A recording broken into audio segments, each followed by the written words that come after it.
The Department of Health reports a concerning rise of dengue cases in 9 Luzon areas. In an update on Monday, February 17, the DOH says there was a concerning rise in the number of dengue cases in Central Luzon, Calabarzon, and Metro Manila, including Quezon City, which earlier declared an outbreak. The Health Department does not identify the 8 other areas. DOH spokesperson Assistant Secretary Albert Domingo says the increase in dengue cases is unusual at this time of the year. According to Domingo, the number of dengue cases usually increases by June during the rainy season.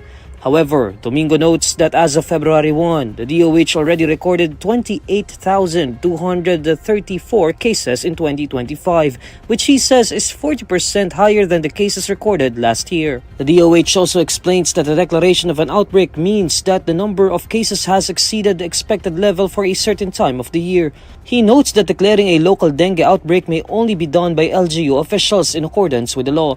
Domingo emphasizes that declaring an outbreak comes with a response plan from LGUs, including community cleanup and information drives. Domingo likewise reminds the public to watch out for signs and symptoms of dengue and consult a doctor immediately. He says symptoms include high-grade fever, headaches, and stomachaches. He notes there is no specific cure for dengue, but symptoms can be managed properly in hospitals if necessary. To prevent mosquito bites, Domingo advises using mosquito nets, wearing long-sleeved clothing, and applying insect repellent. He also reminds the public that stagnant water where mosquitoes lay eggs can become a breeding ground for dengue. The Quezon City government on Saturday, February 15, declared a dengue outbreak following a sharp increase in cases, with 10 fatalities reported, most of whom were children. The Commission on Elections denies that its website and social media pages were hacked. On its Facebook page on Monday, February 17, a group called Philippine Cyber Mafia claimed that it leaked data from the poll body, including data allegedly on overseas Filipino absentee voters. In an ambush interview, Comelec Chairman George Garcia refutes the data leak claims, saying the agency verified that its websites and social media were not subjected to hacking. Garcia also says the poll body already coordinated with the Department of Information and Communications Technology, which also denies the hacking claim. While he denies the hacking claim, Garcia says the Comelec is still preparing for such a possibility with the unveiling of its precinct finder in the coming days. Garcia also says the Comelec will ensure that the transmission of election results would be hack-proof. For the upcoming 2025 midterm elections, the traditional vote counting machines that have been in use since 2010 will be replaced with new automated counting machines from South Korea's Miru systems. In reaction to former President Rodrigo Duterte's remark about killing senators, Senate Minority Leader Coco Pimentel says it might be a sign of a personality disorder if an individual keeps on mentioning death and killing at any given chance. Pimentel on Monday, February 17 was asked to comment on Duterte's grim remark about killing 15 senators to make way for his party's Senate candidates. In a text message to reporters, Pimentel says he's leaving it to the authorities to do their work and check whether a crime was committed or not with Duterte's remark. If there is no crime whatsoever, Pimentel believes the issue should be dropped. Pimentel adds that an individual's obsession with death and killing and mentioning it every time they speak seems like a worrying sign of a serious personality disorder. At the Partido Demokratiko Pilipino proclamation rally on Thursday, February 13, Duterte said that there were too many party candidates, which would mean an uphill climb for the aspirants. He then said that 15 senators should be killed to make enough vacancies for his senatorial bets. Former President Duterte is known for his moniker, The Punisher, and often used the phrase kill. In March 2016, while still campaigning for president and still mayor of Davao City, Duterte declared, "Kill them all," referring to his plans against criminals and drug syndicates. In July 2016, his first month in Malacanang, Duterte told police he'll protect them even if they killed 1,000 persons in the performance of their duty. Duterte, along with selected officials who served under his administration, is accused of crimes against humanity by drug war victims' families before the International Criminal Court. The Senate Impeachment Court has the power to bar Vice President Sara Duterte from holding public office even if she eventually steps down from her post before or during the trial, according to a lawmaker. In a press conference on Monday, February 17, One Rider Party List Representative Ramon Rodrigo Gutierrez points out that impeachment has two purposes.